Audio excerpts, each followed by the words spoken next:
Je vais prier comme Jésus toute ma vie. Je vais prier comme papa, lui mon modèle. Je vais prier comme Jésus. Nom puissant de Jésus, la main visible, la main visible, la main de Dieu, oh, la main puissante, la main du Père, la main de Dieu, oh, la main puissante, oh, la main divine qui peut toucher sans douleur, qui peut guérir sans cicatrice. Nous voulons être sauvés, nous voulons être affranchis, nous voulons être bénis, nous voulons être guéris. Papa et papa et papa et papa, oh, oh papa et oh papa, oh. Nous voulons être guéris, Jésus. Nous voulons être sauvés, nous voulons être affranchis. Seigneur, délivre-nous. Nous voulons être bénis. Alléluia. La main divine, la main divine, la main de Dieu, oh, la main puissante, oh. Alléluia. Alléluia. Que Jacques dit, si tu lui demandes quelque chose, ne doute pas, ne doute pas. Parce qu'en doutant, tu ne recevras rien. Mais si tu ne doutes pas, le Seigneur t'accordera ce que tu lui demandes. Jacques dit, je suis dans Jacques chapitre 1er, verset 5. Je lis seulement les versets 6. Il dit, mais qu'il la demande avec foi, sans douter. Car celui qui doute est semblable au flot de la mer, agité par le vent et poussé de côté et d'autre. Et qu'un tel homme ne s'imagine pas qu'il recevra quelque chose du Seigneur. C'est un homme irrésolu, inconstant dans toutes ses voies. Celui qui demande, la Bible dit, ne doute pas. Parce que moindre doute, Jacques dit, ne t'imagine pas que tu recevras quelque chose de la part du Seigneur. Vous voyez, mes bien-aimés, c'est que le doute peut mettre comme une barrière dans la prière. C'est que le doute peut mettre comme un blocage dans la prière. Parce qu'une fois il y a le doute, mes bien-aimés, rien ne s'est passé dans leur cœur. Ils avaient, au fait, le doute, mes bien-aimés, c'est un ennemi de la foi. Une personne qui doute dans la prière ne recevra rien de la part de Dieu. Et je te prie d'enlever tous les doutes. Le doute vient quand? Du moment où tu avais déjà prié pour cette chose-là. Des moments où tu avais déjà prié pour ce problème-là. Et dans ton esprit, tu es en train de dire, mais j'avais déjà demandé, le Seigneur, mais bon, la situation reste toujours telle qu'elle est. Le Seigneur ne m'a pas écouté. Bon, je vais encore demander, est-ce qu'il va m'écouter? Est-ce que, voilà, il m'accordera ce que je lui demande? Parce que plusieurs fois je demande. Bien aimé, quand on demande quelque chose à Dieu, tant que tu n'as pas encore réussi cela, mais bien aimé, garde la foi, sois constant, comme Jacques dit. Sois constant, ne sois pas inconstant, sois constant et reste ferme, continue à demander.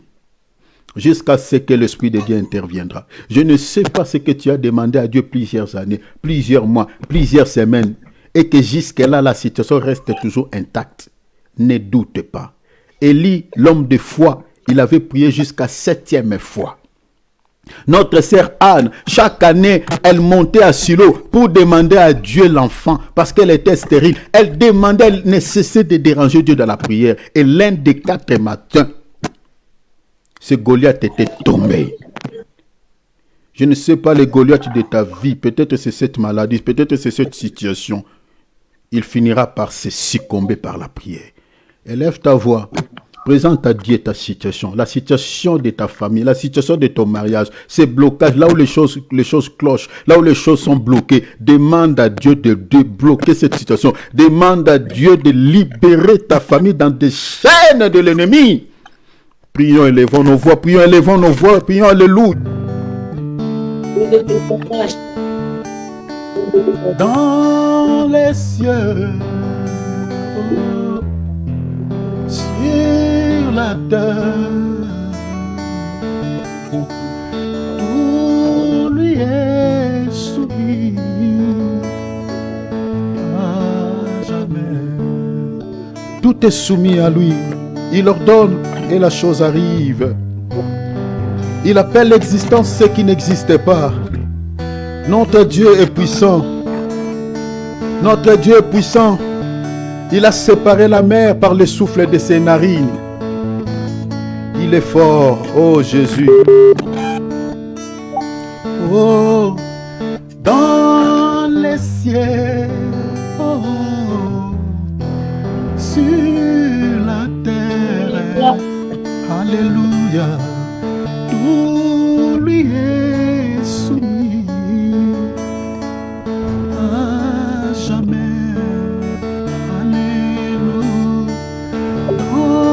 Les cieux, oh, sur la terre, alléluia, tout lui est soumis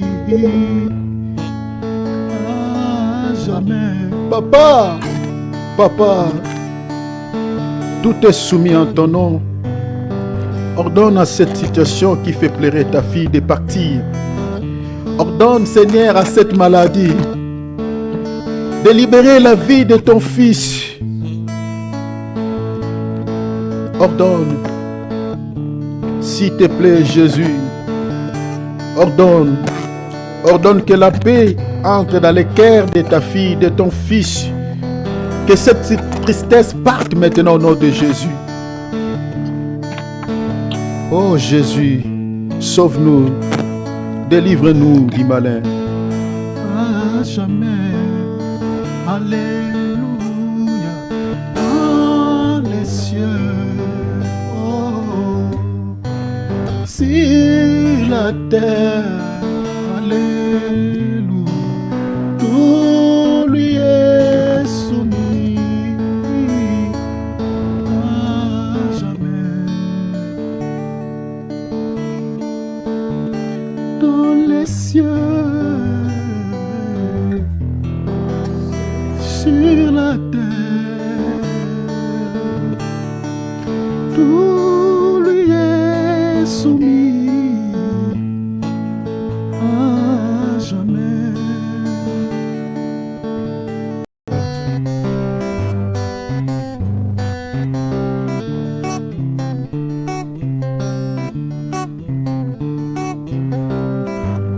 Je ne suis pas ce que je voudrais être. Je ne suis pas ce que je devais être. Mais cette chose est certaine.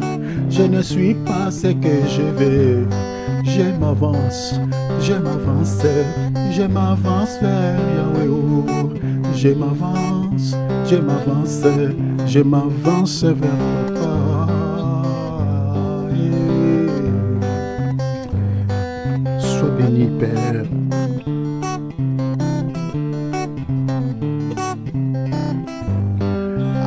Mapate komi moindo kwete ngana munganzela ozali solo pole na ngai okongengisanga nkolo po ete nalanda seko matambe nekulusu eo po ete nalanda seko nzela nekulusu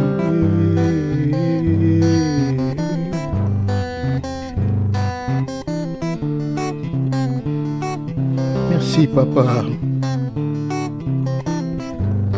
Tangu bolembe koteli ngai pena bandi kolemba ozali molendisi na ngai okopesanga piko po ete nazonga nsima te na nzela nekulusu eo po ete nazonga nsima te o na nzela nekulusu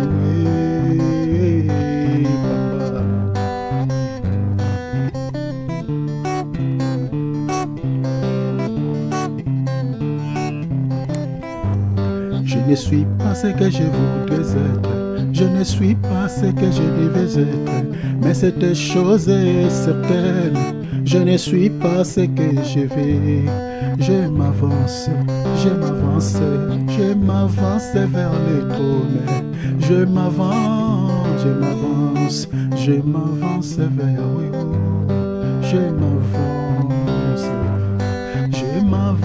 vers papa. Je m'avance vers Seigneur. Que l'honneur et la gloire reviennent à Jésus, qui mérite toute la gloire et les honneurs. Prenons nos Bibles, chers enfants de Dieu, prenons nos calepins. Vous savez, comme nous sommes en train de partager, nous sommes attelés sur le 6e point que nous avions intitulé « Une mauvaise décision financière ». La mauvaise décision financière. Jusque-là, on n'a pas encore vraiment touché le fond de notre sujet. Donc, nous sommes en train de se laisser guider par la grâce de Dieu. Je crois, si le Seigneur veut, on touchera sur le fond de notre sujet, peut-être la semaine prochaine, donc le samedi prochain. Donc, mais je touche un élément qui a un lien avec notre 6e point. Et l'élément par lequel que je touche, c'est de l'argent. Parce qu'on parle sur la mauvaise décision financière, donc on parle de l'argent. Alors, nous sommes en train de partager sur ces choses. Comme j'avais dit hier, j'avais évoqué l'écriture d'Ecclésiaste chapitre 10e, verset 19, qui dit « On fait des repas pour se divertir, le vin rend la vie joyeuse. » La Bible dit « Et l'argent répond à tout. » Je répète, la Bible dit « On fait des repas pour se divertir, le vin rend la vie joyeuse, et l'argent répond à tout. » Hier, on avait partagé sur ces choses. Hein? Le premier paragraphe, on n'avait pas touché. On fait des repas pour se divertir. Je voulais vraiment gagner du temps. Mais je crois que si le Seigneur permet, on reviendra pour pouvoir parler de ces choses. Parce qu'on ne fait pas les repas à la manière des hommes. Quand on fait les repas, c'est pour manger. Ce n'est pas pour s'amuser. Hein? Je me rappelle même au Congo, hein, nos mamans, quand vous êtes rassasié, hein, il vous a servi, vous mangez, vous êtes rassasié. Notre maman ne voulait pas que vous jouez avec les restes des repas. Donc, elle avait l'habitude de dire, conservez-les, gardez-les. Vous allez sentir faim un moment et vous aurez encore besoin de manger. Donc, notre maman ne voulait pas qu'on jette, qu'on sabote le repas. Voilà, parce que c'est de l'argent que vous êtes en train de saboter. Voilà, donc, mais si on regarde maintenant ces textes, ce que la Bible dit, on dit on fait des repas pour se divertir, pour s'amuser. L'essence contextuelle vraiment de cette première paragraphe, mais bien aimé, c'est spirituel parce que à la manière des hommes comme ça ne tient pas. Ouais, ça ne tient pas debout. Mais je crois que si le Seigneur le veut, comme je dis, on reviendra pour expliquer cela. Parce qu'il y a des versets que nous allons rassembler pour expliquer ces choses. Mais hier, on avait abordé sur la deuxième paragraphe et le troisième paragraphe. On avait partagé sur le vin qui rend la vie joyeuse. On avait expliqué ceci par rapport à ces choses. Est-ce que le vin physique rend vraiment ou réellement la vie joyeuse? Les vins que nous achetons dans des dans des alimentations, dans des supermarchés, est-ce que ces vins-là peuvent rendre la vie d'une personne joyeuse? Nous disons non. Parce qu'il y a plein de gens aujourd'hui dans ce monde qui vivent dans des tristesses, qui vivent dans des amertumes.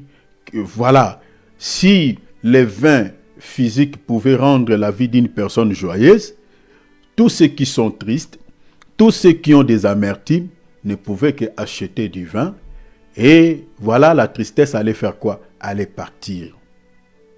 Mais nous comprenons que ce que Salomon dit ici, en réalité, notre bien-aimé Salomon tenait un langage qui était purement spirituel. Salomon ne parlait pas divin physique, bien qu'il y a certains serviteurs, entre guillemets, des serviteurs, je peux dire même des faux prophètes, qui ont récupéré ce que Salomon dit ici de manière littérale. Et il y a des serviteurs de Dieu qui se donnent au vin, voyez, qui prennent du vin. Je connais pas mal de serviteurs comme ça, qui prennent du vin. Vous comprenez? Qui prennent du vin. Alors que si vous suivez les conseils de notre bien-aimé Paul, Paul interdit à un ministre de Dieu, à un ancien de l'église qui dirige une église, de prendre du vin. Je ne sais pas, parce que j'ai été étonné un jour, on nous avait invités, on était invité par un des bien-aimés que j'étais le nom, que vous connaissez aussi, et il m'avait invité avec un serviteur de Dieu. Et quand nous sommes arrivés là-bas, et du coup, on va nous servir de la nourriture, et le serviteur de Dieu là, il a demandé les vins. Il a demandé les vins, et il a demandé, voilà, un liqueur forte. Oui. Donc, j'ai été scandalisé, j'ai été étonné en voyant ce serviteur de Dieu prendre du vin. J'ai été scandalisé par rapport à cela. Il y a des serviteurs de Dieu qui prennent du vin. Mais alors qu'un ancien de l'église ne peut pas boire du vin. C'est interdit par le Seigneur. Alors, le vin dont Salomon parle ici, Salomon parle du vin, en réalité, qui n'est rien d'autre que, comme on avait expliqué hier, en fait, Salomon parlait de l'esprit, en réalité, qui peut rendre la vie d'une personne joyeuse. Parce que Salomon dit, les vins rendent la vie joyeuse. Donc, or, si vous lisez dans Galates, comme j'avais dit hier, chapitre 5e, verset 22, on dit que, la Bible dit, le fruit de l'esprit. Vous voyez, on parlait d'un fruit, mais qui vient de l'esprit. Et on dit le fruit de l'esprit, c'est quoi? C'est la joie. Donc, vous comprenez que la joie émane du Saint-Esprit. Vous comprenez? Donc, si la joie vient de l'esprit, c'est que l'esprit, c'est ça le vin. Est-ce que vous avez vu ça? Donc l'esprit, c'est ça le vin dont Salomon parle. Parce que la Bible s'interprète par elle-même. Vous comprenez? Donc le vin dont Salomon parlait, en réalité, il parlait de l'esprit. Qui peut rendre le cœur d'une personne joyeuse. On a vu des gens qui étaient venus dans la présence de Dieu tout tristes, qui n'avaient pas de joie. Mais après la prière, après la réunion, vous voyez la personne, la tristesse est partie. Le Saint-Esprit a consolé le cœur de son enfant. Toute la tristesse que la personne avait, l'amertume dans le cœur est partie. Cher enfant de Dieu, laissez-moi nous dire ici, si tu te sens très triste dans le cœur, ou tu as des problèmes, tu sens vraiment que ton cœur devient lourd, tu te sens vraiment, voilà, tu sens des amertumes dans le cœur. Cher enfant de Dieu, prenez seulement le vin dont Salomon a parlé ici. Vous allez sentir de la joie. Prenez seulement ce vin. C'est-à-dire, je parle de l'esprit. Cherchez seulement, que demande seulement au Saint-Esprit, dis Saint-Esprit, enlève cette tristesse dans mon cœur.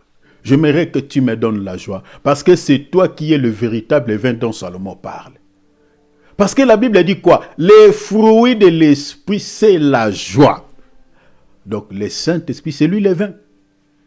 Maintenant, c'est par la prière que tu peux demander au Saint-Esprit d'enlever toutes les tristesses qui est dans ton cœur et de remplacer cette tristesse par la joie.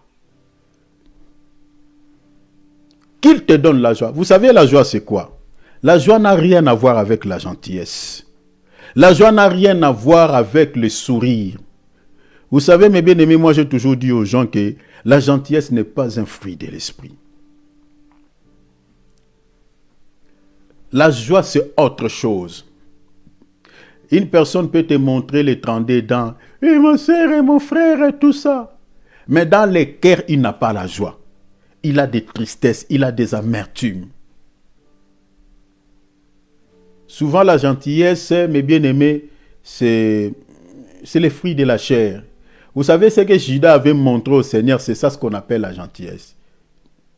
Il est venu auprès du Seigneur. Seigneur, mon maître, il y a longtemps que je ne te vois plus, tout ça. Le Seigneur dit, par un baiser, que tu as livré le Fils de l'homme.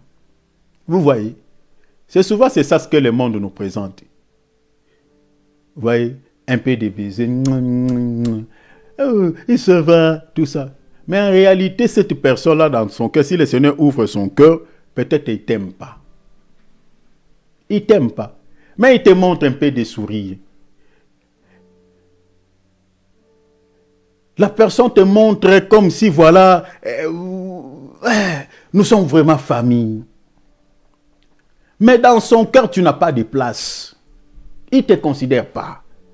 Il ne t'aime pas.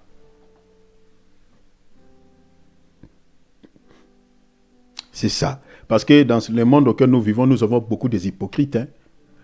C'est pour cela que la Bible dit que l'amour soit sans hypocrisie. Deux poids, deux mesures. On les voit même dans nos assemblées. La division, la séparation. Alors que l'Église de Dieu doit manifester en réalité l'amour, ce qu'on appelle l'amour fraternel, l'amour de Dieu. Cet amour n'a rien à voir avec les matériels, n'a rien à voir avec tout ce qui est de ce monde. L'amour fraternel, le véritable amour. Et cet amour marche toujours de peur avec la joie. Regardez la rencontre de Marie et d'Élisabeth. Vous comprenez? Les fruits de la joie, mes bien-aimés, s'est manifesté dans la vie de l'une et l'autre. Marie était enceinte, Élisabeth était enceinte de Jean-Baptiste, Marie était enceinte de Jésus. Lorsqu'ils se sont rencontrés, mes bien-aimés, la Bible dit, les enfants se sont bougés. Il y a eu des mouvements dans les entrailles de chacune d'entre elles. Vous voyez? Élisabeth a salué Marie. Cette salutation était venue du cœur. Lorsqu'elle a vu, oh ma sœur, oh Élisabeth, oh Marie ma sœur. Dans cette rencontre, l'amour fraternel s'est manifesté. Il y a eu une joie dans le cœur de Marie lorsqu'il a vu Élisabeth. Il y a eu une joie dans le cœur d'Élisabeth lorsqu'elle a vu Marie. Et au point que les enfants qui étaient dans leur sang se sont bougés. Bien-aimé, si tu rencontres vraiment celui qui est de la famille de ton Père, je parle du Père Céleste, celui qui est vraiment, voilà, ici, de la famille de ton Père, tu rencontres vraiment un bien-aimé dans le Seigneur, tu sentiras ce que Marie et Élisabeth avaient senti. Tu sentiras vraiment ça, celui-ci, c'est de la famille de mon Père. Même s'il ne te montre pas le sourire, mais l'esprit qui est en lui et l'esprit qui est en toi, vu que c'est l'esprit du Père, va communiquer. Vous allez sentir la joie l'un vis-à-vis de l'autre. La joie. Mais on avait partagé un peu quelque chose sur le vin, mais je ne vais pas m'attarder là-dessus. On avait expliqué le vin dans la Bible parlait du sang. Représente le sang, représente aussi l'esprit, comme je viens de dire, peut représenter aussi toute autre chose. Mais hier, on avait expliqué le vin comme étant l'esprit et puis comme étant aussi le sang. Parce que Jésus, dans Matthieu 26, 26, lorsqu'il a pris du vin, il a présenté le vin à ses apôtres à titre symbolique comme étant son sang. Il dit, le vin que vous prenez, c'est l'image de mon sang que vous êtes en train de boire. Et c'est ce sang-là, c'est le sang de la nouvelle alliance. Mais ce n'est pas seulement Jésus qui a utilisé les vins comme étant les symboles de l'alliance, mais on les retrouve aussi chez l'ennemi. Vous comprenez? Chez l'ennemi, dans Apocalypse chapitre 17, on voit aussi la femme qui était assise sur la bête. Cette femme, là aussi, la Bible dit quoi? Elle avait du vin. Vous voyez? Mais les vins de cette femme ici qui était assise sur la bête, c'était les vins de la débauche. Or, l'apôtre Paul dit quoi? Dans Éphésiens chapitre 5, il dit, ne vous enivrez pas du vin, car c'est de la débauche. Vous comprenez? C'est de la débauche. Or, la débauche dans la Bible peut être expliquée dans deux dimensions. Parce que la débauche, c'est la prostitution. La débauche, c'est la fornication, c'est de l'impudicité. C'est-à-dire une personne qui est avec Dieu et qui suit encore le monde. Cette personne-là, selon la Bible, il est considéré comme étant une débauchée. Vous comprenez? Il est considéré comme une prostituée, c'est-à-dire comme l'église de Laodicée, c'est-à-dire tantôt ni chaud, tantôt ni froid. Donc il est tantôt dans les Seigneurs, il est tantôt dans le monde. Une telle personne, aux yeux de Dieu, il est comparé à une débauchée ou à une prostituée. Vous voyez cela? Donc c'est ça la débauche. Donc, alors que la Bible nous interdit de prendre les vins de la débauche. Or, celui qui sert les vins de la débauche, c'est l'ennemi, c'est le diable. Or, les vins, vous comprenez, symbolisant le sang, vous comprenez, symbolisant aussi l'alliance, c'est-à-dire le Seigneur ne veut pas que nous soyons en accord avec qui? Avec le diable. Que nous soyons, parce que l'alliance représente aussi l'accord, représente aussi un traité, comme on avait expliqué d'autres fois ici. C'est-à-dire le Seigneur ne veut pas que nous ayons, vous comprenez, un accord avec le diable dans le sens du péché ou dans le sens du mal. Le Seigneur l'interdit. J'avais expliqué beaucoup de choses par rapport à cela, mais j'aimerais toucher pendant 30 minutes, expliquer d'autres choses aujourd'hui. La Bible dit, j'avais expliqué, parler aussi de l'argent. La Bible dit, l'argent répond à tout. Nous avions dit tantôt que l'argent monnaie, parce que à titre d'information, retenez ceci. L'argent dans la Bible, que ce soit l'argent monnaie, que ce soit l'argent métal, explique toujours la même chose. Retenez cela. Je réitère, je dis ceci. L'argent monnaie et l'argent métal, comme matière première, dans la Bible, parlent de la même chose. N'oubliez jamais cela, retenez cela.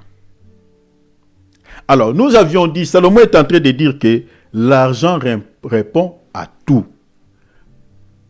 Nous avions vu tous ensemble hier que l'argent monnaie, mes bien-aimés, ne répond pas à tout.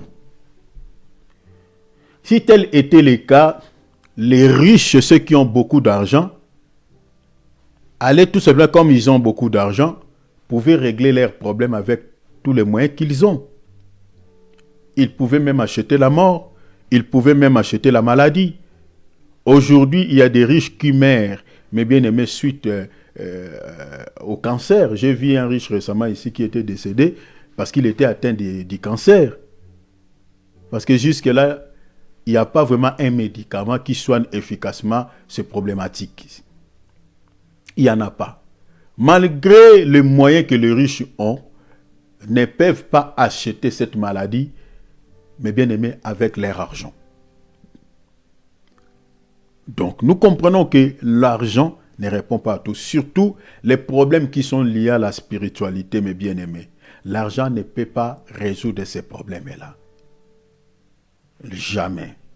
Alors, quand Salomon dit ici que l'argent répond à tout, nous avions cherché dans les Écritures pour comprendre cet argent-là. J'avais évoqué l'écriture de Job, chapitre 22, verset 24. Notre bien-aimé Job dit,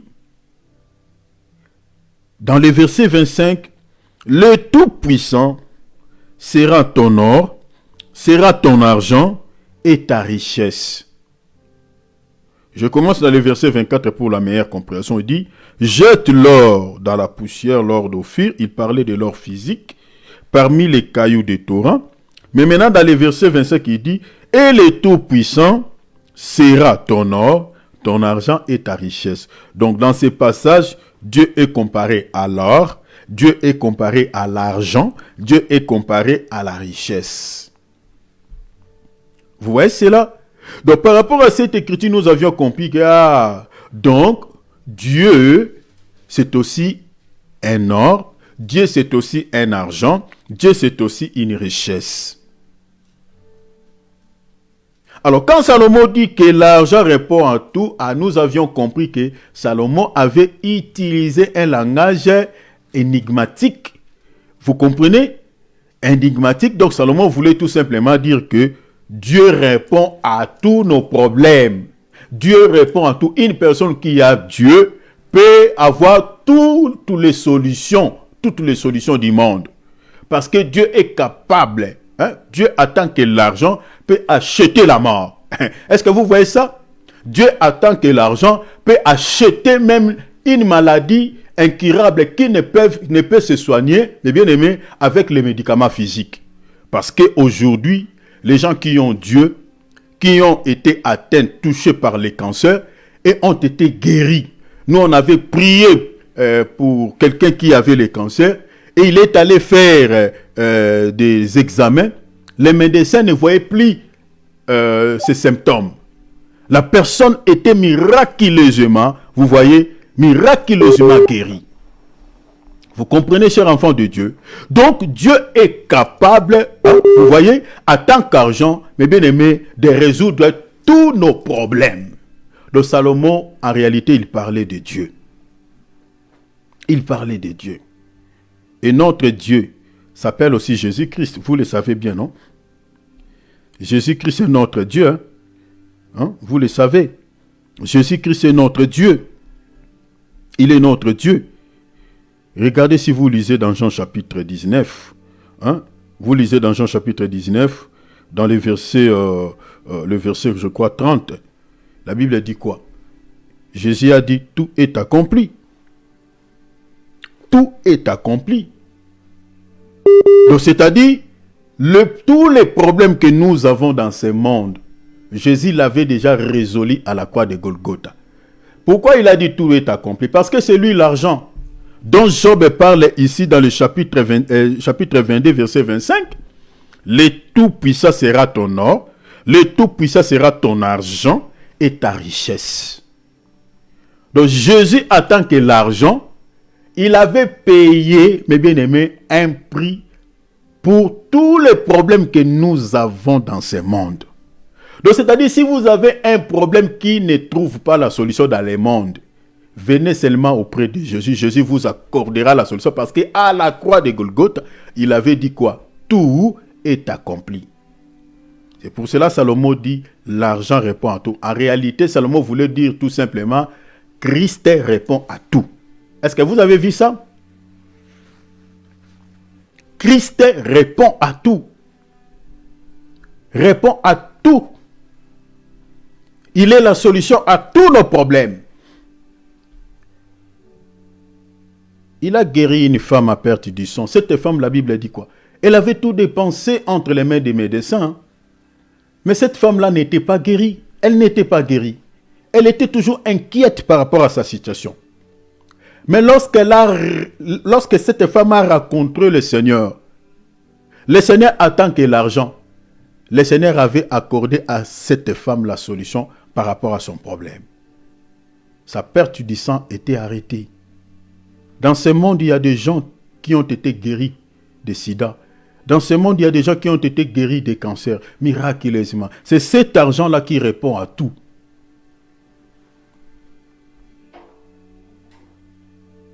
L'église de Laodicée avait perdu cet argent.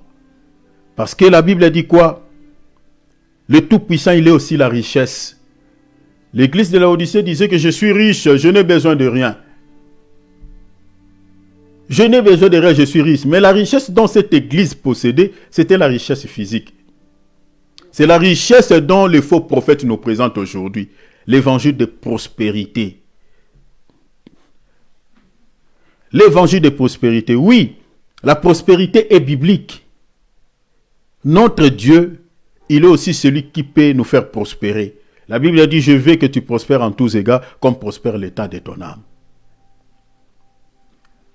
Mais il faut qu'il y ait l'équilibre. Si on veut prêcher sur la prospérité, mais ne négligeons pas l'aspect spirituel, parce que la Bible dit quoi? Je veux que vous prospérez en tous égards, comme prospère l'état de votre âme. La vraie prospérité commence d'abord au niveau de l'âme.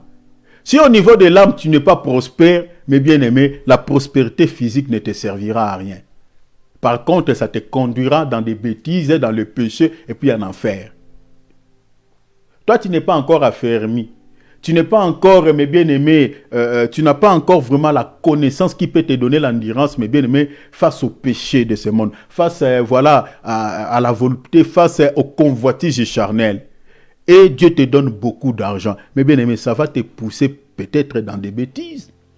Ça va te pousser, mes bien-aimés, à la volupté. Ça va te pousser, mes bien-aimés, aux convoitises charnelles.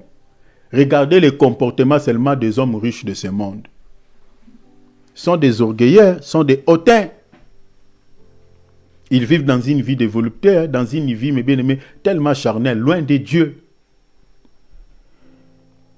Mais nous, la Bible dit, la prospérité doit d'abord commencer au niveau de l'âme. Je veux que je suis dans 3 Jean chapitre 1er. Je veux que tu prospères en tous égards, comme prospère l'état de votre âme. Et que tu sois en bonne santé. La santé aussi est une prospérité.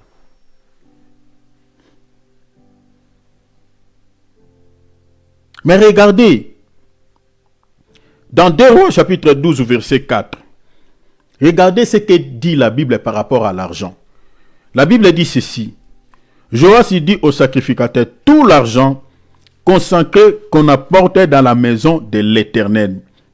L'argent ayant cours, savoir l'argent pour les rachats des personnes, d'après l'estimation qui en est faite.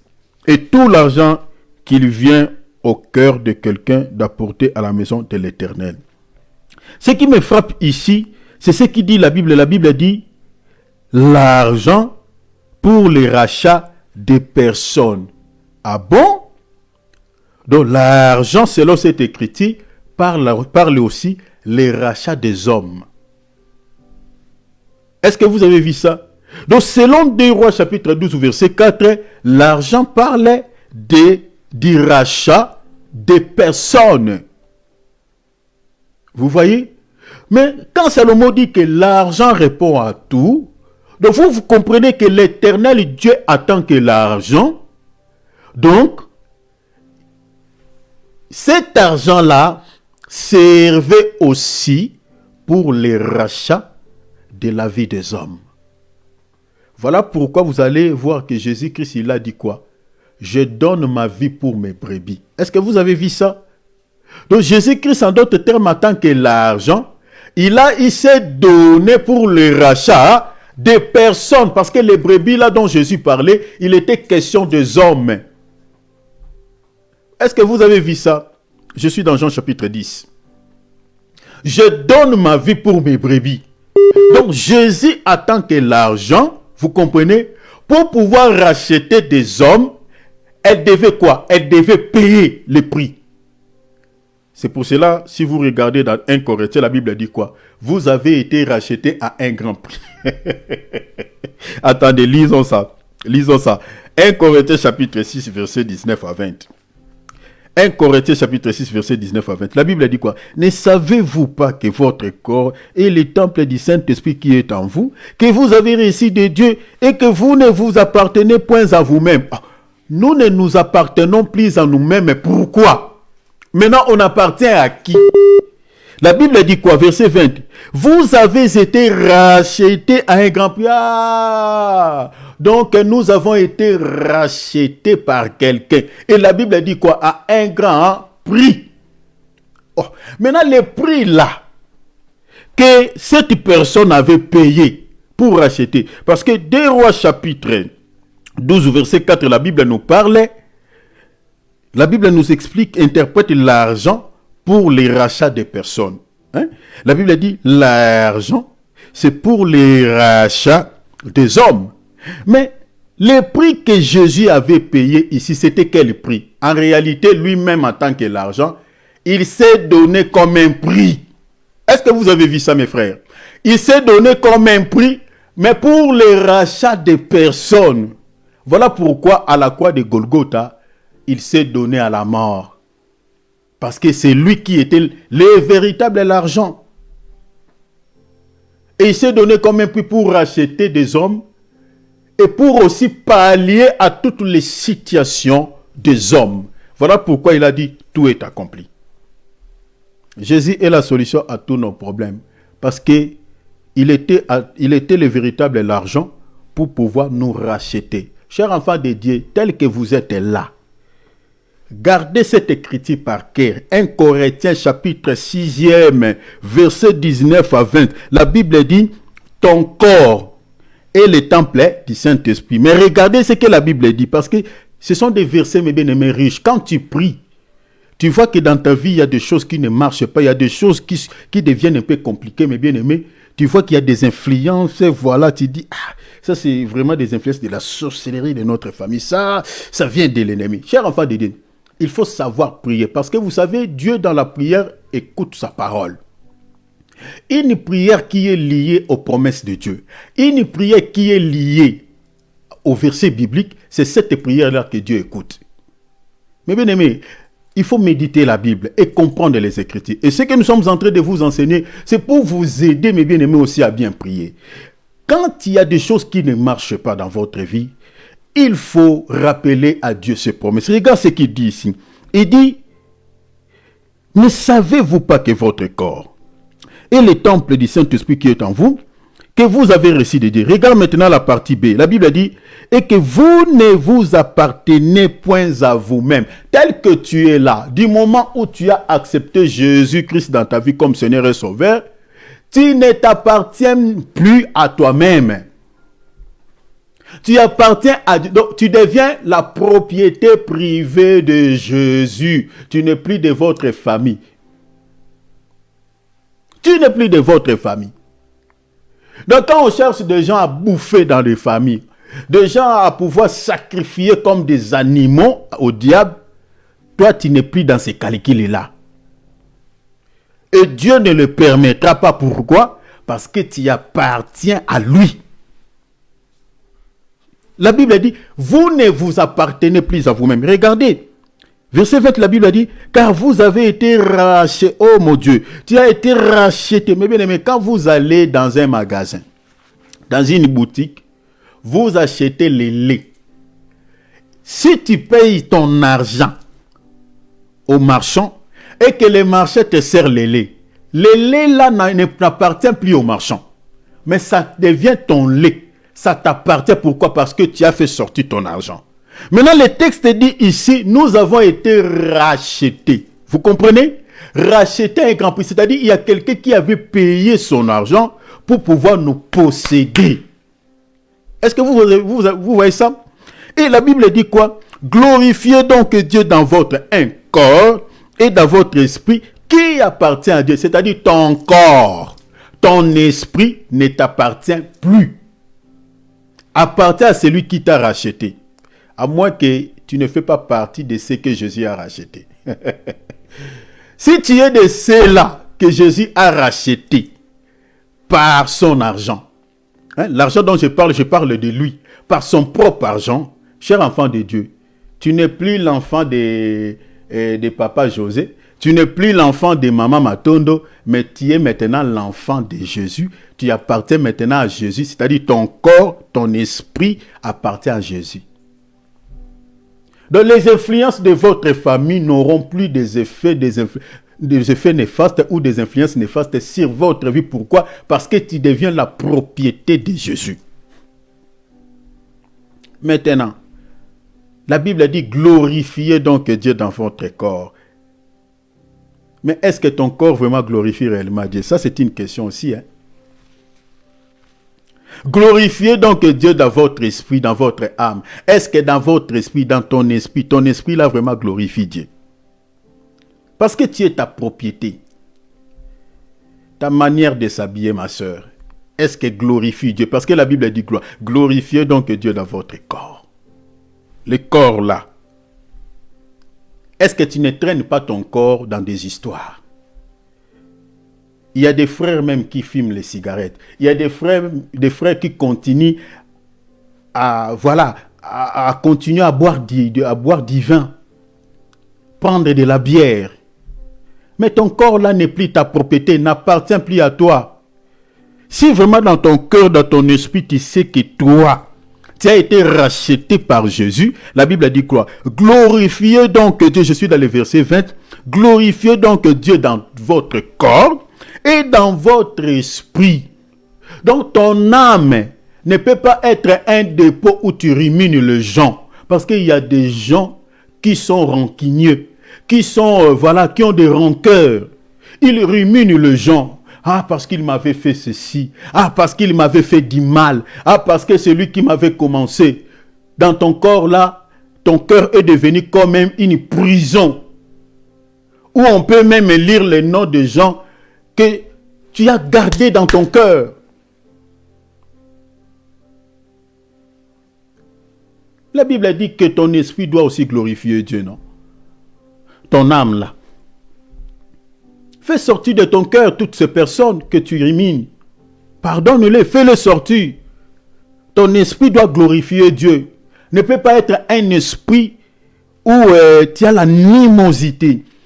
Tu as de l'hypocrisie. Toutes ces mauvaises choses, ça te suit. Ça ne glorifie pas Dieu. Donc ton esprit doit glorifier Dieu. Tu ne peux pas garder de mauvaises choses dans ton cœur. Parce que l'esprit dont on parle ici, on parle du cœur. Tu ne peux pas. La manière de t'habiller. Nous avons aujourd'hui des sœurs qui viennent dans nos assemblées comme des prostituées. Excusez-moi avec les termes. Ça fait mal. Qui s'habillent, il n'y a pas la différence entre les chrétiennes, ces chrétiennes-là et les païens.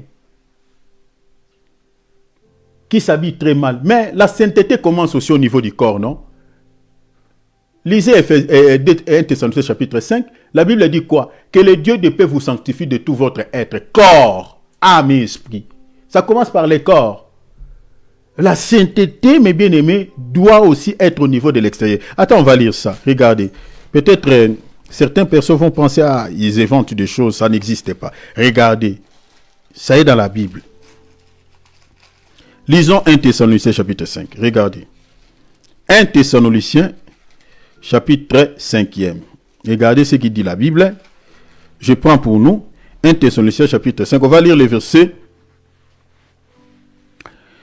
1 Thessaloniciens chapitre 5, je dis.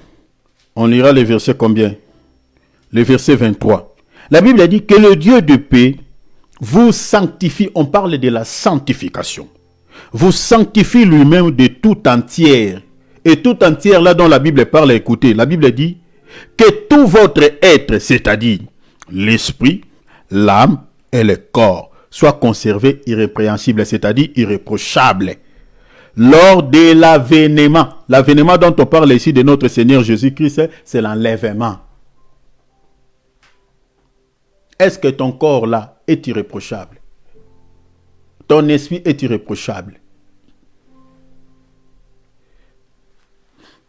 La sainteté doit être aussi au niveau extérieur. Nous avons des sœurs qui portent des pantalons près du corps. Et la séduction même au niveau de l'église. Le frère est en train de prier, mais il est déconcentré. Déconcentré par la tenue de la sœur. Ah, mais c'est compliqué ça. Et qu'est-ce que tu es venu faire à l'église? Si tu es enfant de Dieu, quand tu portes une tenue avant de sortir, mes bien-aimés, regardez, non? Regardez, est-ce que je suis bien? D'abord, ta tenue va honorer Dieu. Tu es la propriété privée de Dieu. Regarde, est-ce que cette tenue que je portais, cette jupe que je portais, est-ce que ça honore Dieu? Ça glorifie Dieu. Si ça honore pas Dieu, ne la porte pas. Mais nous avons des chrétiens qui s'en fichent. Complètement, qui s'en fichent. Il peut écouter ça, mais il s'en fiche. Quand vous allez dans les magasins pour acheter ces vêtements, mais achetez des vêtements dignes d'un enfant de Dieu. La Bible dit qu'il faut que les femmes s'habillent de manière décente. Le corps d'une femme et d'un homme n'est pas pareil. N'est pas pareil. Dans le corps de la femme, il y a l'onction qui attire. il y a l'onction, n'est pas pareil avec le corps de l'homme. Et cette onction-là, il faut le conserver, il faut bien le protéger. C'est pour ton mari. Cette onction ne peut pas attirer tous les hommes vers toi. La raison pour laquelle il y a certaines femmes, voilà, qui sont devenues un peu prostituées, voilà. Tous les hommes s'approchent d'elle et voilà, cherchent à découvrir ses corps. C'est pas bien. Ton corps, la sainteté doit commencer par là. Les hommes également, qui portent des pantalons fashion. Chers enfants de Dieu, ce n'est pas digne. Ce n'est pas digne. J'ai été scandalisé un jour. J'étais allé aider un homme de Dieu. Mais bien aimé, j'ai été scandalisé. Les serviteurs de Dieu, quand c'est accroupi, mais bien aimé, excusez-moi avec les... Tous ces faits, c'était derrière. Donc les pantalons qu'il avait portés, c'était les pantalons où au milieu ici, c'est tellement court. Maintenant, ça ne lui permet pas de les faire monter. Donc tous ces faits, c'était à l'extérieur. Mais bien aimé, la nudité est sacrée. Selon la Bible, on ne peut pas voir la nudité de son prochain. C'est interdit. Nous, les enfants de Dieu, quand nous allons acheter des habits, mais bien aimés, veillons à ce que nous sommes en train d'acheter. C'est pas bien. La sanctification, ce n'est pas seulement au niveau de l'âme. C'est ça ce que nous venons de lire. C'est au niveau du corps.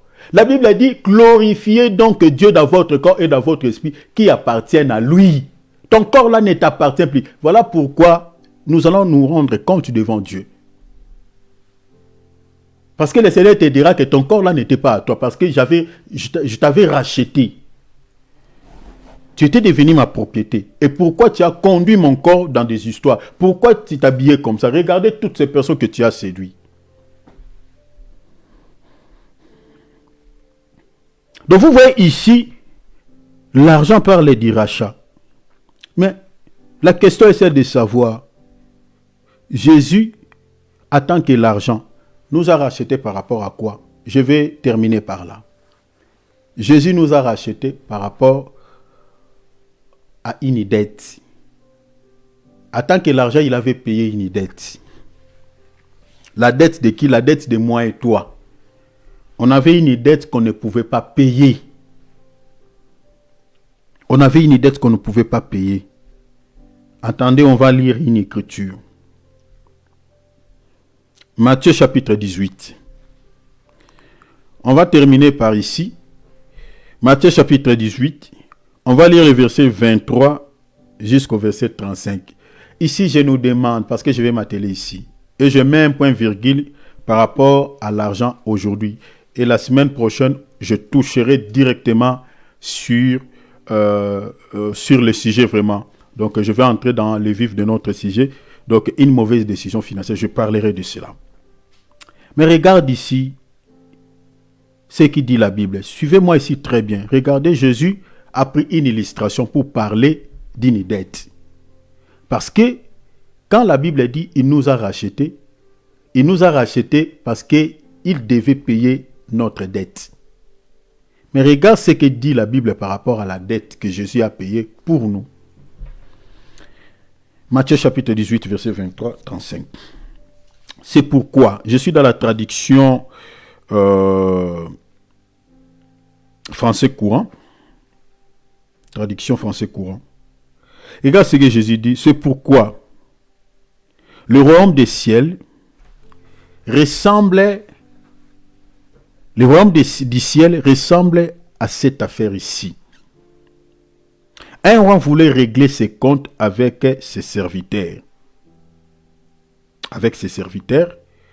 La Bible dit, avec ses serviteurs, voulait terminer l'affaire de ses comptes, de ses dettes que ses esclaves avaient contre eux. Donc ce roi voulait quoi? Voulait terminer en réalité l'affaire de ses comptes, de ses dettes, retenez cela, que ses esclaves avaient contre eux. Donc quand on parle déjà d'un esclave dans la Bible, vous savez, on est esclave d'abord par rapport à quoi? Par rapport au péché. Retenez ça. On est esclave par rapport au péché. Mais on peut aussi être esclave par rapport à la justice. Mais dans ce contexte ici, on est esclave par rapport au péché. Donc vous voyez ici, celui qui a la dette ici, on l'appelle qui? On l'appelle esclave. Est-ce que vous voyez ça? On l'appelle esclave. J'ai aimé cette traduction parce que c'est tellement bien traduit. Dans la traduction Louis II, on parle des serviteurs. Le roi devait régler vraiment ses comptes avec ses esclaves. Ces esclaves-là qui avaient ses dettes. Jean chapitre 8, verset 34, Jésus a dit, quiconque se livre au péché est esclave du péché. Retenez déjà qu'esclave ici, c'est-à-dire celui qui est dans les péchés. Donc vous comprenez directement la notion de la dette. Est-ce que vous avez vu ça? Donc la notion de la dette ici, c'est quoi? C'est le péché. Retenez. Je continue, verset 24. Quand il commença à faire l'affaire de ses comptes, c'est-à-dire de ses dettes, on lui amena un serviteur ou un esclave. Retenez ici, je vous dis déjà que l'esclave dont on parle ici, qu'on a amené vers ce roi, le roi ici c'est Dieu. En tout cas, suivez-moi très bien. Si vous suivez ce que je suis en train de dire ici, vous allez comprendre quand on va tirer une leçon spirituelle. De l'esclave qu'on a amené vers ce roi ici, c'est l'image d'Adam. Retenez, parce que Jésus a pris une illustration pour donner un enseignement. Le serviteur ou l'esclave qu'on a amené vers ce roi qui avait sa dette, c'est l'image d'Adam. La Bible a dit, on lui amena un esclave ou un serviteur qui lui devait une très grande somme d'argent.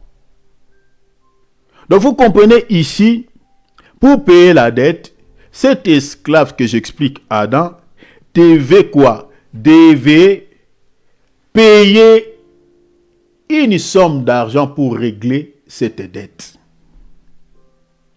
Mais regarde ce qu'il dit la Bible. Regarde ce qu'il dit la Bible.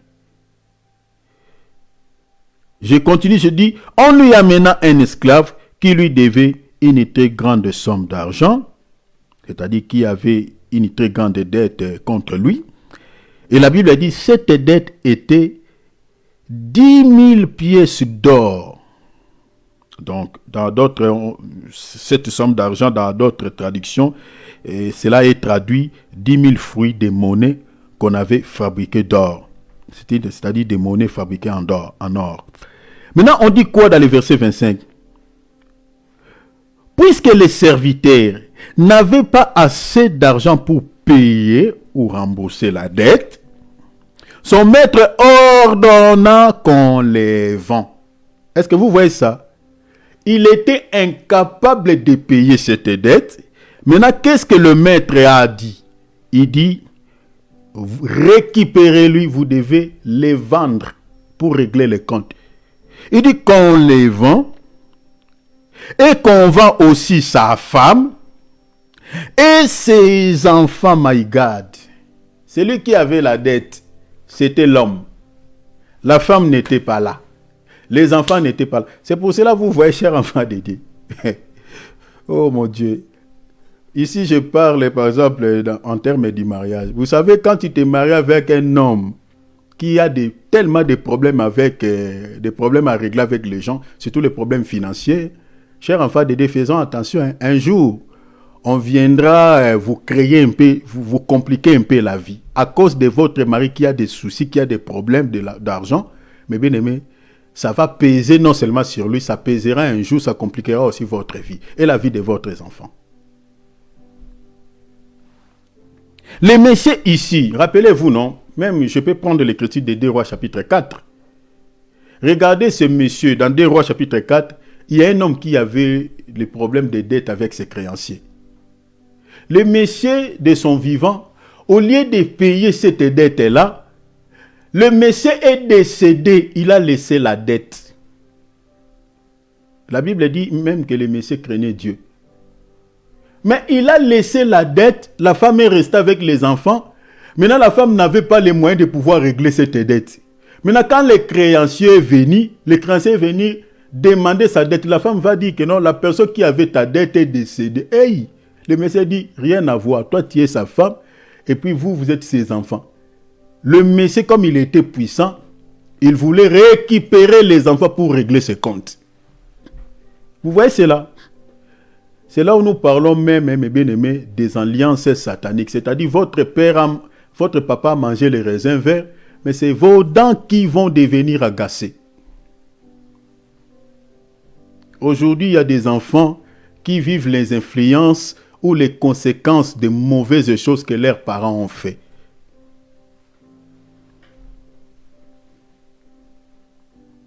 Le monsieur ici, il n'avait pas de quoi payer. Je suis dans le verset 25. Il n'avait pas de quoi payer. Maintenant, le maître, il a donné de l'ordre. Il a ordonné. Il dit, prenez-les et j'aimerais que vous les vendiez. Non seulement lui seul, mais récupérer sa femme. Récupérer même ses enfants. Au fait, cette parabole, en réalité, parle d'Adam.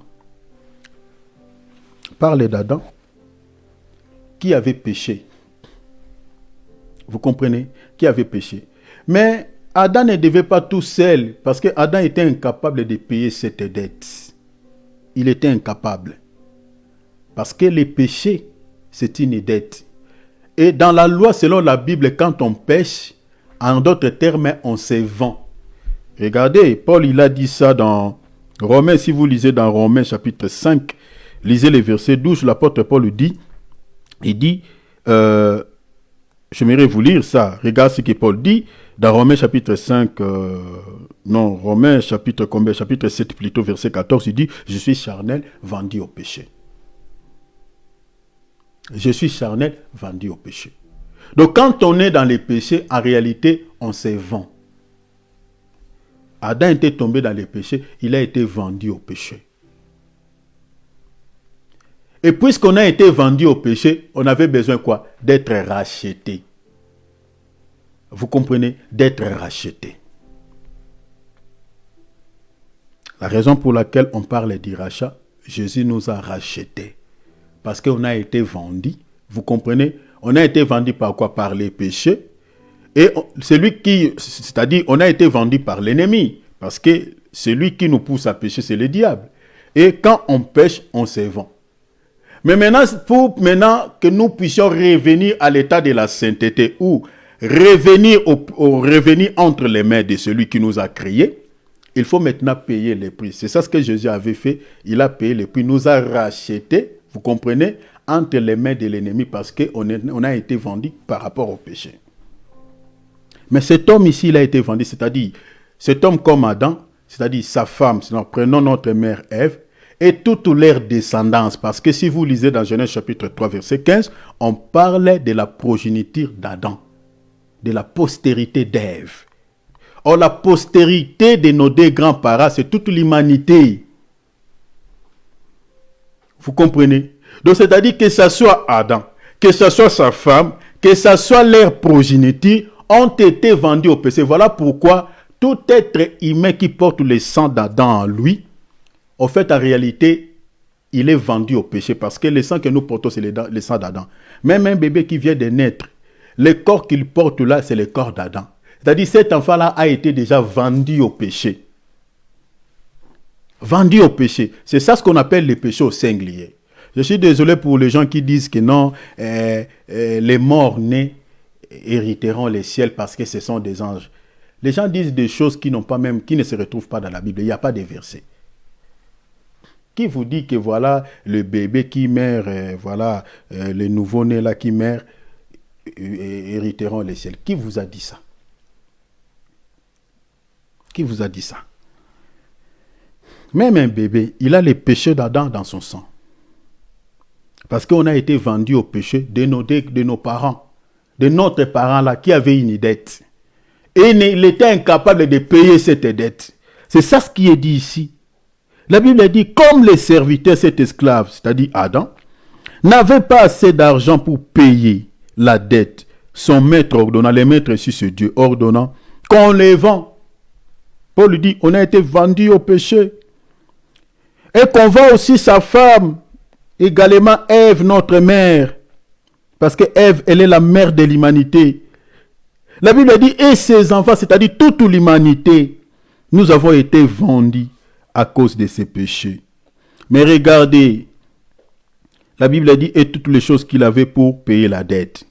Le verset 26, la Bible dit, alors, le serviteur tomba à genoux. Ah, attention ici. Le serviteur ici attend que Adam qui tombe à genoux. Ce n'est plus Adam physique, Adam qui était la femme d'Ève. Mais ici, c'est le second Adam qui tombe à genoux. Est-ce que vous voyez ça? Parce que dans la Bible, nous avons des Adams. Nous avons l'Adam qui a été créé par la poussière de la terre. Et nous avons un deuxième Adam qui n'a pas été créé par la poussière de la terre, mais qui était du ciel, c'est-à-dire Jésus. Je suis dans 1 Corinthiens chapitre 15. Notez le verset 45. En réalité, c'est le second Adam, dont ici qui se met à genoux. À genoux, c'est-à-dire s'humilier devant les maîtres, s'humilier devant le Père, s'humilier devant son Seigneur. Mais il s'humilie pourquoi? Regardez, la Bible dit, verset 26, alors le serviteur tomba à genoux. Donc le serviteur qui tombe à genoux, comme je viens de dire, c'est l'image du second Adam. Mais regardez ce qui s'est passé. Il tomba à genoux devant son maître et lui dit, prends patience envers moi. Il dit, je te payerai. Je te payerai, en d'autres termes, je te rembourserai toute la dette. Verset 27, alors son maître eut pitié de lui. Annula la dette, alléluia, et les laissa partir. Alléluia. Ça, c'est l'œuvre de la croix. Au fait, c'est Jésus qui est le second Adam. Parce que pourquoi Jésus est comparé au second Adam? Jésus est comparé au second Adam, il était venu pour pouvoir quoi? Pour pouvoir pallier à cette dette, pallier à cette situation. La Bible dit, il se met à genoux. Donc, c'est-à-dire, à s'agenouiller ici, c'est l'image de s'humilier devant les maîtres. L'image de la soumission devant les maîtres. De supplier les maîtres pour pouvoir annuler cette dette. Vous allez comprendre pourquoi j'ai dit c'est Jésus. Regardez ce que Philippiens dit. Allons dans Philippiens. Regardez, vous allez comprendre que c'est lui. Jésus, c'est le second Adam. Je vous ai donné l'écriture. 1 Corinthiens chapitre 15, verset 45. Mais regardez ce que dit la Philippiens. On va lire seulement les versets 7 et 8. Philippiens chapitre 2. La Bible dit, je lirai le verset 5. Regarde ce que dit la Bible, le verset 5. Ayez en vous les sentiments qui étaient en Jésus-Christ. Je saute, on parle de Jésus-Christ. Verset 7. Mais il s'est dépouillé lui-même en prenant une forme de serviteur. Ah, vous voyez ce serviteur qui se met à genoux. Vous voyez cela? Des serviteurs. La Bible dit, il a pris la forme d'un serviteur en devenant semblable aux hommes et ayant paru comme un simple homme. Verset 8, maintenant la Bible dit quoi? Il s'est humilié, d'autres termes, il s'est mis à genoux. Parce que s'agenouiller, c'est l'image d'humilité, l'image de s'humilier, l'image de la soumission. Il s'est humilié, se rendant obéissant jusqu'à la mort, même jusqu'à la mort de la croix. Il s'est humilié devant qui? Devant les maîtres, devant Dieu. Vous voyez cela? Pourquoi il s'est humilié? Il s'est humilié pour que la dette soit annuler la dette de nos péchés. Est-ce que vous avez vu ça, cher enfant de Dieu? En fait, c'est ça ce qui est dit ici. Donc Jésus a pris cette illustration pour pouvoir nous donner une leçon spirituelle, un enseignement. La Bible dit, le serviteur s'est mis à genoux. C'est ça l'image de Christ, le second Adam. Parce que Adam était vendu. Sa femme était vendue. Et l'humanité tout entière était vendue. Mais le second Adam est venu. Parce que le premier Adam, son père était qui? C'était Dieu, n'est-ce pas? Il n'a jamais été né d'une femme. Son père était directement Dieu. Or, le second Adam aussi, son père était qui? Son père était Dieu.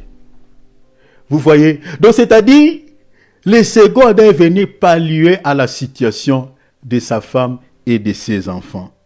Mais attention, je vais terminer par ici. Regarde, dans le verset 28, attention. Ici, l'image de ces serviteurs, ça change. Mais si vous ne veillez pas, vous allez penser que la même pensée que Jésus a commencé, là où nous avons commencé dans les premiers versets, on dirait que c'est la même pensée. Jésus parle de la même logique. Attention, ça change. Maintenant, regarde ce que Jésus dit dans le verset 28. La Bible dit, mais quand les serviteurs sortit, il trouva un de ses compagnons. Attention, ici le serviteur qui sort ici, c'est moi et toi. Vous comprenez? C'est moi et toi. Il dit quoi? Il trouva un de ses compagnons. Vous voyez cela? C'est-à-dire tel que nous sommes là, nous sommes entourés de gens. Mais regarde ce qui va se passer. Il trouva un de ses compagnons de service qui lui devait quoi? 100 pièces. Les compagnons aussi devaient quoi? Payer sa dette. Ah, ça change. Donc ici, tel que nous sommes là, mes bien-aimés, vous savez, dans la Bible, à part les péchés d'Adam, parce que le péché est une dette, mais il y a aussi des péchés contre son prochain. Rappelez-vous, j'avais donné cet enseignement ici. À part les péchés adamiques, nous avons aussi les péchés contre son prochain. Nous péchons aussi les uns les autres. Vous voyez cela? Donc vous comprenez ici, même son compagnon avait aussi sa dette, avait aussi un souci à régler avec son prochain. Mais regardez le comportement de ce monsieur ici. Il a été pardonné. On a annulé sa dette. Quand nous péchons, nous venons vers Dieu. On demande, Seigneur, pardonne-nous, pardonne nos péchés. Le Seigneur, par pitié, le Maître nous pardonne, n'est-ce pas? Mais quand nos prochains pêchent contre nous, quelle attitude que nous adoptons? Est-ce que nous leur pardonnons sincèrement? Le monsieur ici, il raconte un de ses compagnons de service, c'est-à-dire il a rapproché son prochain. Son prochain aussi lui devait payer sa dette. Devait payer sa dette. Mais regarde son attitude. La Bible dit quoi? Il le saisit à la gorge. La Bible dit il le saisit à la gorge et s'est mis à le serrer en lui disant, paye la dette que tu me dois. Son compagnon tomba à genoux. Tombé à genoux aussi, devant lui, la Bible dit, et les supplia, c'est-à-dire, c'est-à-dire on pêche les uns les autres, on se demande pardon. Mais des fois, c'est ça, c'est le symbole d'humilité. Vous savez, le pardon, c'est aussi un signe d'humilité. Une personne qui ne demande jamais pardon alors qu'il a offensé l'autre, c'est un orgueilleux. De telles personnes aux yeux de Dieu, mes bien-aimés, ce sont des honteux. Dieu n'écoute pas leurs prières. Quand tu pêches contre ton prochain, il faut avoir l'habitude de demander pardon. Tu as lésé une personne, mes bien-aimés, demande pardon. C'est l'image d'humilité. C'est ça le symbole de s'agenouiller.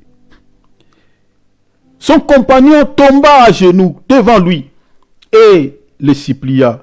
Prends patience, comme lui il avait demandé envers le maître. Oh Seigneur, apaise-toi. Vous savez, le Seigneur, la Bible dit quoi? La patience de Dieu nous pousse à la repentance.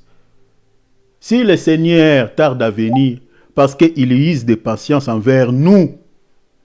Le Seigneur use de patience envers nous. Pourquoi? Parce qu'il veut que nous puissions arriver à la repentance. Il ne veut pas que nous périssions. C'est pour cela que le Seigneur tarde à venir. Au sujet des prophéties qui caractérisent son retour, mes bien-aimés, toutes les prophéties sont bien et bien accomplies. Mais pourquoi le Seigneur ne revient pas? Parce que le Seigneur sait que l'enfer est dire, l'enfer c'est une souffrance éternelle. Le Seigneur est en train de prendre encore la patience envers les humains, envers les êtres humains. Parce que le Seigneur ne souhaite pas que les gens aillent là-bas. Parce qu'il sait que c'est une souffrance à perpétuité. C'est une souffrance, mes bien-aimés, qui ne finiront jamais, jamais, jamais. Mais regarde le comportement des gens de ce monde. Dans nos assemblées, il y a des gens qui viennent avec leur sorcellerie. Ils ne veulent pas abandonner. Dans nos assemblées, on retrouve des rapporteurs, des gens qui récupèrent ce que l'autre a dit à gauche, ils les ramènent à droite, ils récupèrent ce qu'on dit à droite, ils les ramènent à gauche. Des rapporteurs, des rapporteuses. Il y a des gens qui ont encore de la haine, des fruits de la chair. Chers enfants de Dieu, si vous êtes chrétien, vous êtes en train de passer votre temps dans le Seigneur, vous ne serez jamais enlevé. Vous devez d'abord abandonner ces fruits de la chair. Il demande la patience. Le Seigneur use de patience envers nous, afin que nous puissions quoi? Aller à la repentance. Son prochain lui dit, prends patience. Il y a des gens qui pardonnent difficilement. Il avait les dettes à régler. Il est tenté de supplier son prochain. Il y a des gens qui pardonnent difficilement. Difficilement. De telles personnes, il peut prier matin, midi, soir. La porte du ciel est fermée sur sa tête. La grâce de Dieu ne couleront jamais sur sa tête. Si vous êtes ici, cher enfant de Dieu, demande à Dieu qu'il te donne un cœur qui pardonne. Demande à Dieu qu'il te donne. Ne dis pas que non, moi c'est qu'on m'a fait parce qu'on ne l'a pas fait. Parce qu'il y a des gens comme ça. Moi c'est qu'on m'a fait. Si c'était toi, je crois que toi tu allais même tuer les gens. Qui te dit ça? Ce qu'on m'a fait, c'est très dur. Ah bon? Et dans la Bible, on dit que il y a les péchés que tu peux pardonner, les péchés que tu ne peux pas pardonner. Même si on a tué ton fils, même si on a tué ton père, tu dois pardonner, tu n'as pas le choix. Tu vas garder ces rancœurs jusqu'où? Tu vas garder cette rancune jusqu'où? Tu vas mourir avec, mais tu iras en enfer. Il y a des gens qui ont dur de cœur, et ça c'est diabolique, c'est satanique. Regarde ces messieurs. Son prochain, lui, il est en train de lui supplier. Lui, on l'a pardonné, hein, mais lui ne fait pas. Regarde ce qu'il dit dans le verset 30. Mais le serviteur refusa la parole de son compagnon, malgré il lui suppliait, malgré il demande la patience. Et il alla les faire jeter en prison. Vous voyez? Il alla les faire jeter en prison. Il y a des gens comme ça. Dans son souci, ça, ce sont des personnes amères, hein. Depuis que l'autre il lui avait fait du mal, il veut rendre le mal pour le mal. Il dit, moi, comme il m'a fait ça, je finirai avec lui. Je lui ferai aussi ce qui est mal. La personne lui a présenté des excuses. Il ne veut pas. Il garde la rancœur. Et au final, il a rendu le mal pour le mal.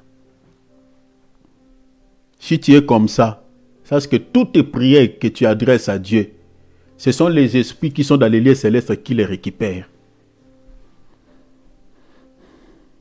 Il a fini avec son compagnon en prison. Mais regarde, la Bible dit jusqu'à ce qu'il ait payé toute la dette qu'il avait contre lui. Maintenant, regarde l'attitude. Quand les autres serviteurs virent cette affaire, ils furent profondément attristés. Ils allaient raconter à leur maître toutes les affaires qui s'étaient passées. Alors le maître appela les serviteurs là qu'il avait pardonné et lui dit, toi, mauvais serviteur. Vous voyez comment Dieu nous traite quand on est dire vis-à-vis de nos prochains. Quand on a un cœur endurci, on a un cœur dur, un cœur qui ne pardonne pas les autres. C'est ainsi comme ça que Dieu nous traite. Regardez. Il dit, mauvais serviteur, j'ai annulé toute ta dette. Parce que tu m'avais supplié. Verset 33, il dit, il fallait que toi aussi tu aies pitié de ton compagnon. C'est-à-dire, si le Seigneur use de compassion envers nous, mais pourquoi nous ne pouvons pas aussi avoir la compassion pour les autres, pardonner les autres? Pourquoi? Pourquoi? Vous savez, si Dieu tel que nous sommes là, si Dieu ne pardonne pas nos péchés, mes bien-aimés, mais c'est fini, qui sera sauvé? Qui dira qu'il ne pêche pas contre Dieu? Il n'offense pas l'Esprit de Dieu. Qui le dira? Si une fois déjà tu as offensé le Saint-Esprit, donc c'est-à-dire quand quelqu'un t'offense aussi, tu dois aussi lui pardonner. Dans le verset 34, le maître va dire quoi? Alors dans sa colère, le maître, la colère. De la colère du maître ici, le maître attend que Dieu, c'est-à-dire c'est le jugement que Dieu va imposer à toutes les personnes qui ne pardonnent pas. Son maître les livra entre les mains des gardiens de la prison. La prison ici, vous savez que l'enfer aussi c'est une prison. C'est là où Dieu va punir tous les pécheurs. C'est l'enfer. On lui mettra dans la prison pour qu'il fasse souffrir jusqu'à ce qu'il ait payé toute la dette qu'il devait. Maintenant, le verset 35, il regarde ce que Jésus va dire. Jésus va dire quoi? Il dit, mon Père qui est dans les ciels traitera aussi chacun de vous comme cela, si vous ne pardonnez pas les péchés de vos frères de tous vos cœurs. Vous voyez cela? Donc, la dette ici parlait des péchés. Jésus a pris cette illustration, il dit, si vous ne pardonnez pas les péchés de vos frères, c'est de cette manière que le Seigneur vous traitera. Est-ce que tu es ici parmi nous, que cette personne est là qui pardonne difficilement? Est-ce que dans ton cœur, tu rumines encore les gens?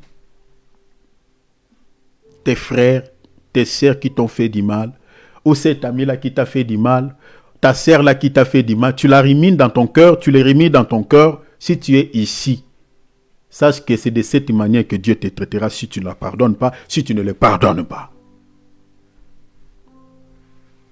Comment tu peux être méchant comme ça? Comment tu peux garder la vie d'un enfant de Dieu, d'une créature de Dieu dans ton cœur? Toi, tu deviens qui? Ton cœur est devenu une prison.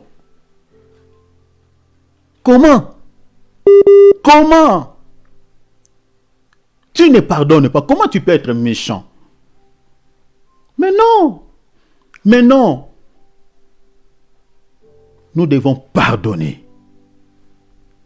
Nous devons pardonner. Pour terminer, vous avez vu, mes bien-aimés, le péché est une dette. Et Jésus attend que le second Adam, attend que argent, comme on a lu dans Job chapitre 22, verset 25, attend que argent, cette dette-là, le péché adamique, on était incapable de pouvoir la payer. Et celui qui a payé cette dette, c'était Jésus.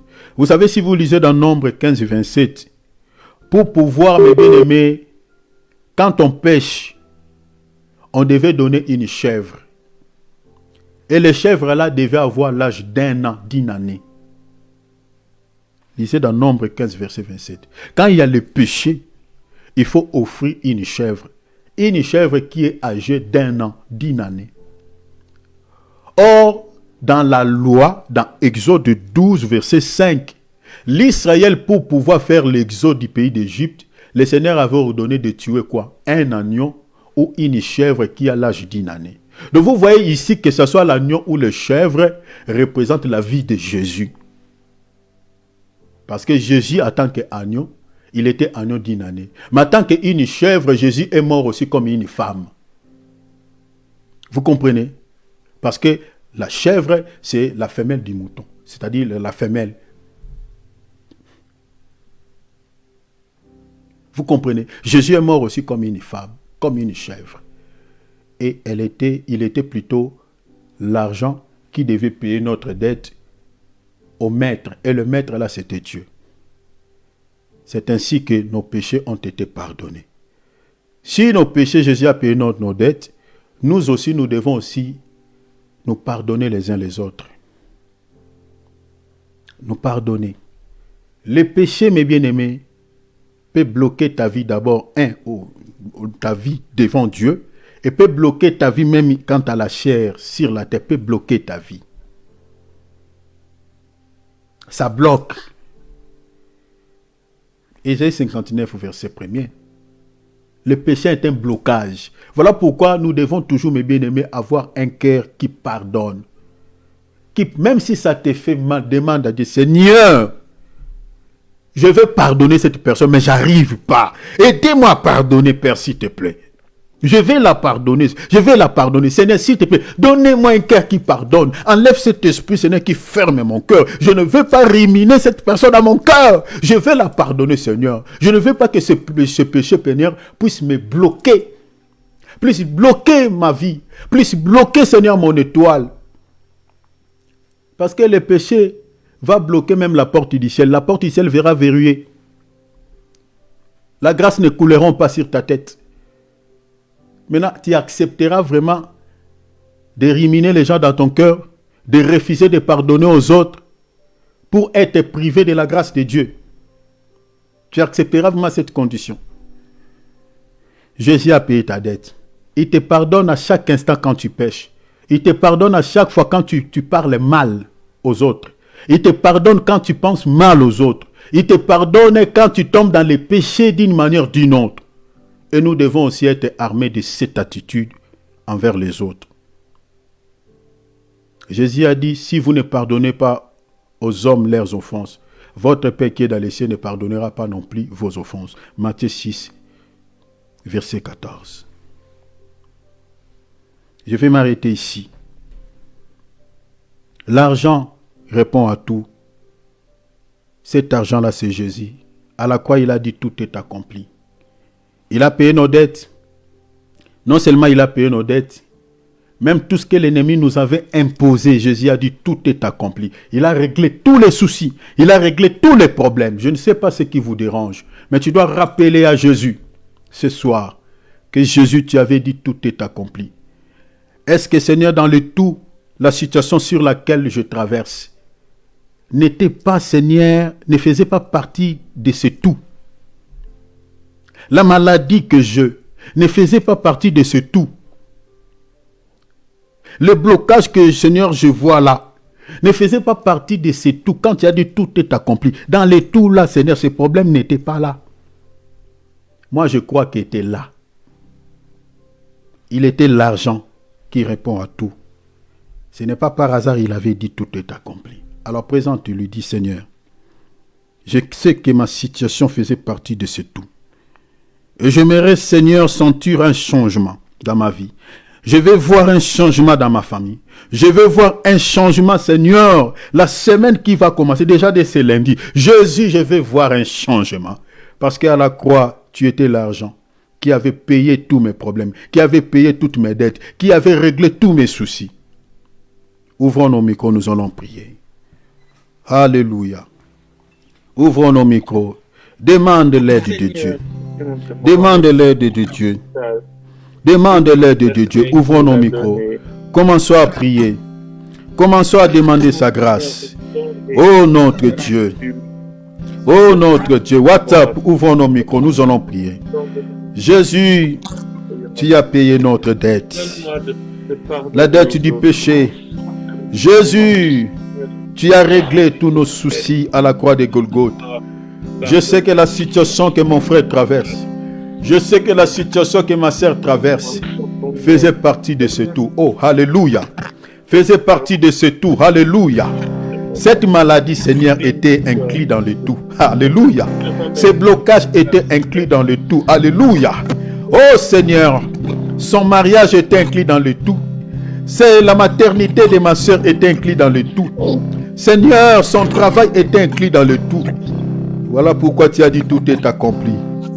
Jésus, Jésus, Jésus, Jésus, commencez à régler nos situations. Commencez à régler nos problèmes. Notre Père, notre Père, notre Père, notre Père. Oh, Jésus, délivre-nous.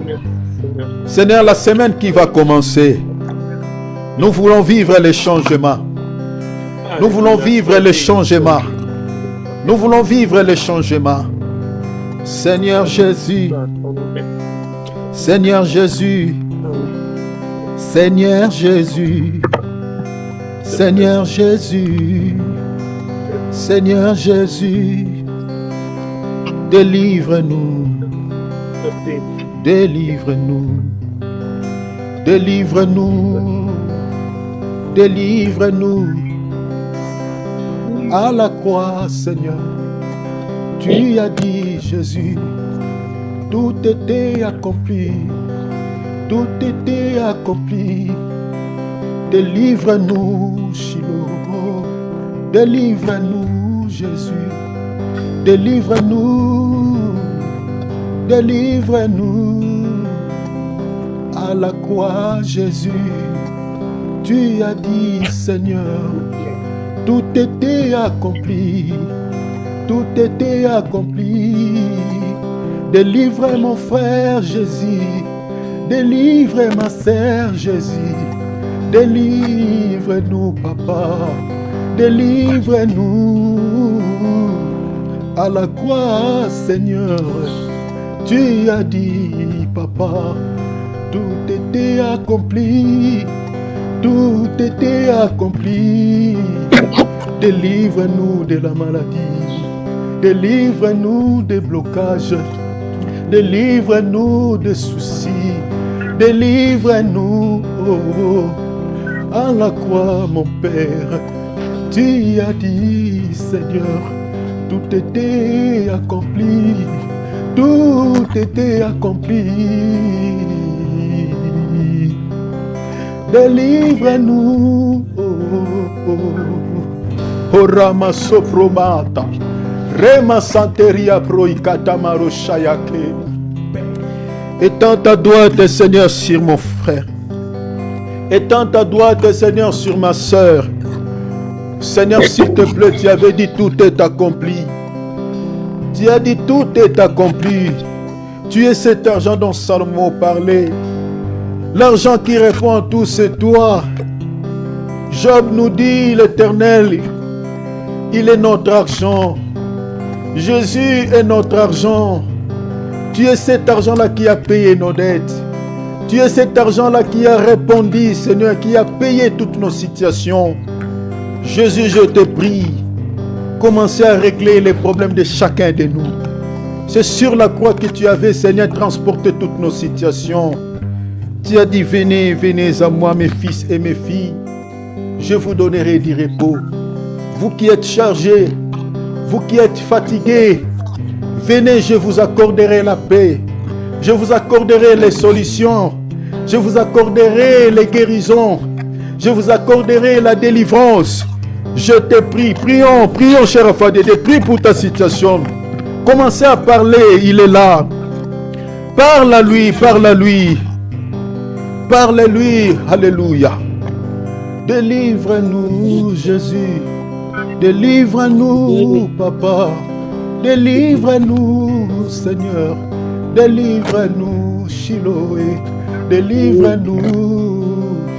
À la croix, Jésus, tu as dit, Seigneur, tout était accompli. Tout était accompli. À la croix, mon Père, tu as dit, Seigneur, tout était accompli. Tout était accompli. Délivre-nous, Seigneur. Délivre-nous, Papa.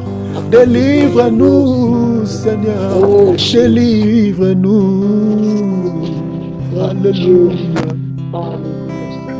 Alléluia. Seigneur, s'il te plaît, regarde-nous avec un œil compatissant. Regarde-nous avec un œil favorable. On ne mérite rien, Seigneur, mais tu es notre Père. Nous sommes les fruits de tes entrailles. Tu as dit tout est accompli. Tous les problèmes de mon frère et de ma sœur étaient inclus dedans. S'il te plaît, Père, cette semaine, la semaine qui commence, Seigneur, nous voulons te témoigner. Nous voulons vivre le changement. Au nom de Jésus, nous voulons vivre le changement. Au nom de Jésus, dis un mot pour chacun de nous. Dis un mot pour la vie de mon frère. Dis un mot pour la vie de ma sœur. Délivre-nous. Délivre-nous. Délivre-nous, Shiloh. Délivre-nous.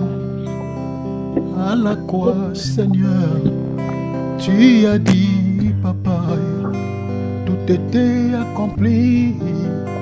Tout était accompli. Délivre-nous. Alléluia. Délivre-nous.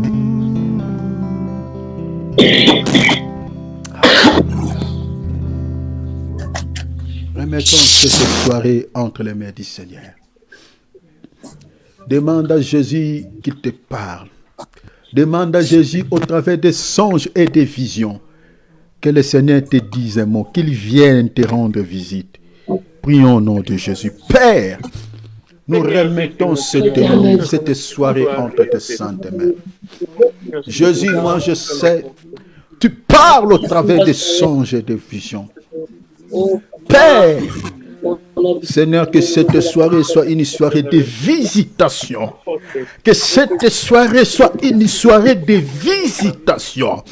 Père, entre, nous te donnons, Seigneur, l'accès. Seigneur, nous te donnons l'accès. dans nos maisons, dans nos chambres à coucher. Seigneur, là où nous allons dormir, nous voulons poser nos têtes sur le coussin que Jacob avait posé sa tête. Seigneur, la Bible me dit, Jacob avait posé sa tête sur une pierre. Et en posant sa tête sur cette pierre, ce dernier pouvait voir, Seigneur, dans une vision, les anges qui quittaient la terre, qui montaient sur une échelle et qui descendaient. Oh Père, la pierre que nous allons poser nos têtes ce soir, Seigneur, cette pierre, c'est le rocher des anges. Cette pierre, c'est la pierre angulaire. Et nous croyons que, Seigneur, si nous poserons nos têtes sur cette pierre, Seigneur, nous allons recevoir des messages de la part de notre Dieu. Seigneur, viens nous rendre visite. Viens nous chuchoter, Seigneur, à l'oreille.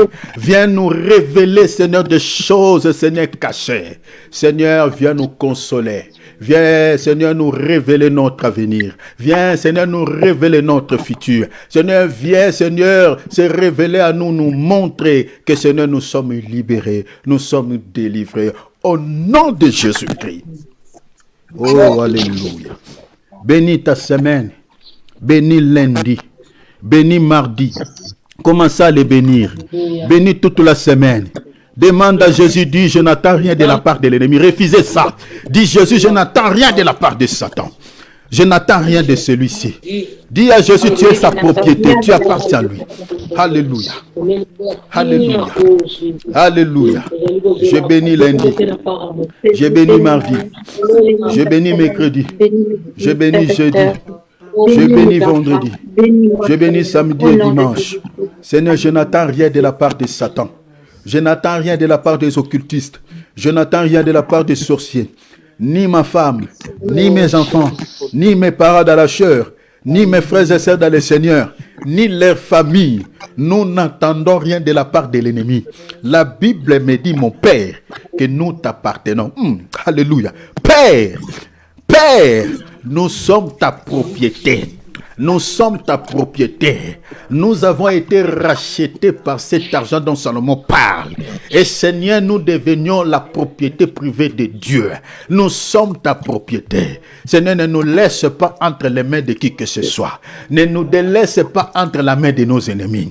Ne nous abandonne pas entre les mains des occultistes. Ne nous abandonne pas entre les mains des méchants. Ne nous abandonne pas entre les mains de Satan. Toutes les sollicitations sataniques, toutes les visitations diaboliques. Seigneur, la semaine qui commence, Seigneur, nous sommes entrés, Seigneur, de le mettre hors d'état de nuire. Au nom de Jésus.